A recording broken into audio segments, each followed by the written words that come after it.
This here is my 2018 Mark III Audi TT, and this is a DSG service kit. And I have never serviced a DSG before. With that being said, let's get the car in the air. Mine's already in the air because it's a nightmare in the garage, but if you've never done it before, I will show you where to jack it and put axle stands. Jacking up the TT is pretty easy unless you have lowered it like me. Starting off at the front, this little rubber piece here is the main jacking point. You can also go on the subframe and use the axle stands on the subframe like I have here. Coming onto the rear, you can jack it up on this little lip located just here, or on the bottom of the arm just under the spring.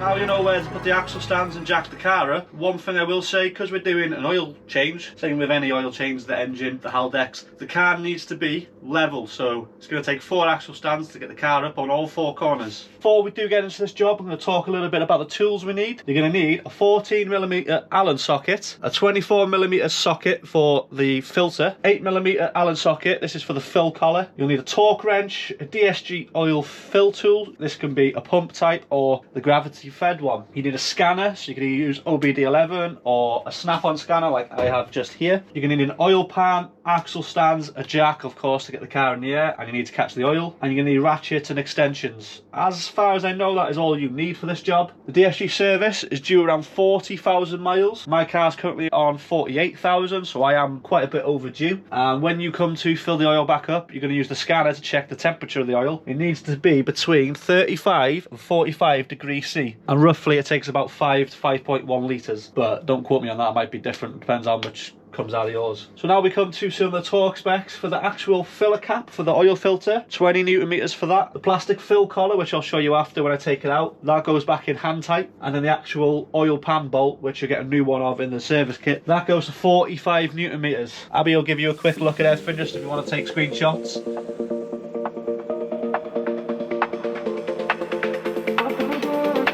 And of course, Merry Christmas, because it is Christmas Eve right now and I'm in the garage. Let's get into this job. So first of all, we're going to remove the oil pan bolt. This is very easy to undo. Then we're going to remove the rest of it with our fingers and the oil will begin to come out. We're going to allow this to drain until it's basically stopped, and then we will take out the fill collar, allowing the rest of the oil to leave the gearbox. Taking the 8mm Allen, we're going to now remove the fill collar. This is just finger tight, it comes out really easy. Try not to break this because it does not come in the kit. And again, allow all that to drain out.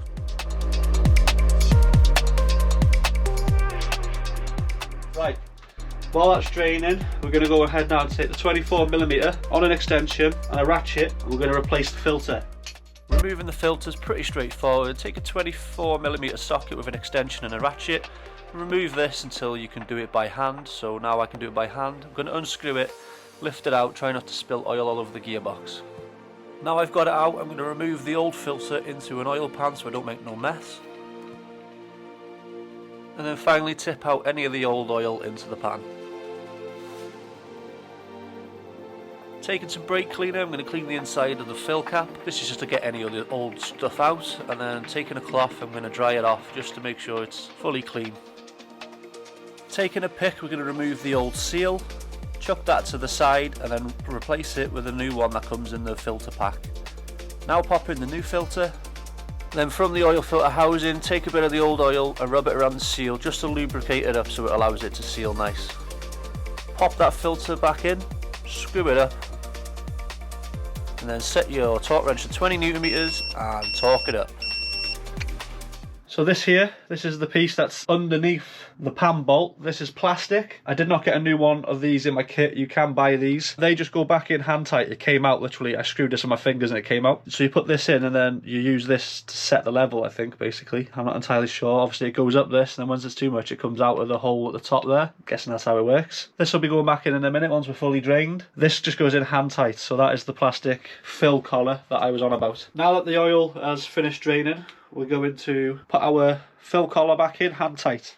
Now that all the oil's drained, we can put the car back together. Starting off with the fill collar, we're going to put this in and tighten it to hand tight. Then we can attach the gravity fill tool and then route it up to the top of the car where we're ready to fill the car. Transmission oil smells rather weird. It ain't very pleasant. But the oil we've gone for some Miller's oils. I use these in all high performance type of cars. My Mark II Focus ST, which was 500 brake. This is what we used in that bad boy. So what we got to do now, we just got to screw this on. And I think we just tip this upside down and it should feed the it should gravity fill. Is that going down? I don't know. Yeah, it is. I need to check under there really to make sure it's not leaking. Can I leave that there? There's no way I can. Can you keep hold of that? Keep hold of that there, yeah? Just so I can make sure it's... Yeah. Going in. Yeah, so now we just got to, I'm going to put all that in there, the whole 5 litres, that's what they say it normally takes, 5 to 5.1. So I put 5 litres in, they say to take it off and then quickly put the bolt in because oil will come out, so that's what I'm going to do. So of course, never doing this and I've never actually used the gravity feed thing. We plumbed it in and nothing was happening, no fluid was going in, and then I remembered it might be air. So we popped a hole in the top of the tub here, as you can see we just slit a hole there, and now the oil's gravity feeding into the gearbox. So I was a bit confused then. I was like, how come the oil is not moving? But it must be like air. It must be because there's no air to draw in to actually feed it. I don't know. But yeah, pop a hole in the top like that and it'll start flowing out, which it is now. It's taking a while, like, looks like I'm praying.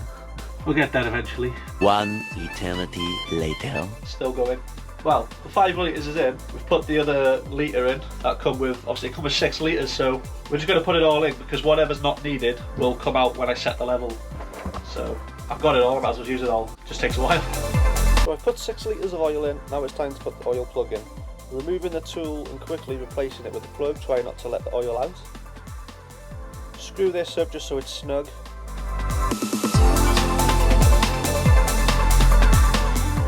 Once that's snug, I can quickly tighten it up and then we can run the car up ready to set the level.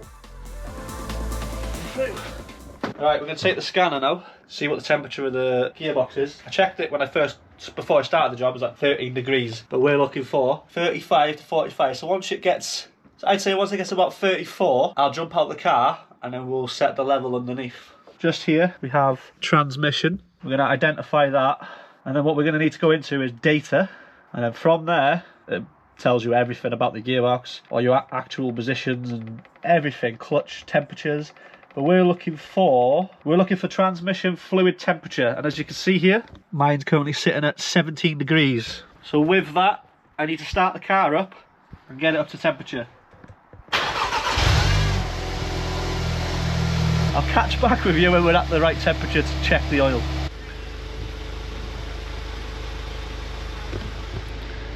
So the temperature is just on 33. This is taking ages to warm up this gearbox. Just stood here for half an hour with the car running. Probably easier if you got the car in drive or something and it's spinning the wheels, but I can't be asked getting in the car because it's a nightmare.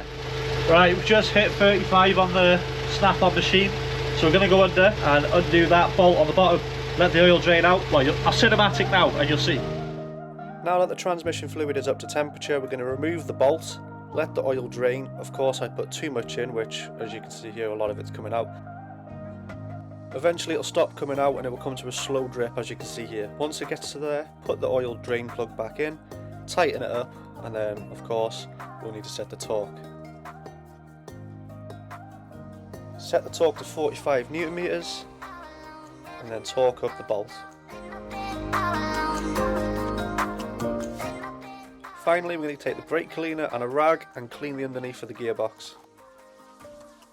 So guys, there we have it. My Audi TT is now serviced. The DSG box that is anyway. I've never done this job before and I can highly say that was piss easy. The hardest thing was getting the car in the air, I'd say, especially being in this garage. Obviously just make sure you set the temperature, get the temperature to where it's meant to be within that parameter, 35 to 45. Takes ages to warm up, but obviously just make sure you get it in between there to set it right. As you can see from the cinematic on the voiceover, the fluid does pour out at first because obviously I put the whole 6 litres in, so probably about not far off a litre of it came out, which yeah, so 5 to 5.1 it says. So you're looking for that steady like dribble at the end. You don't want it pouring out basically. That's easy. The car's now set. Only thing I would say to do is go and test it, which I'll do after. Hope you found this video useful. Please give a comment if you think I did alright for someone who's never done a DSG before. I look forward to the next one, and subscribe of course. It's Christmas, so please subscribe. That's my Christmas present from you guys. So catch you in the next one. Peace.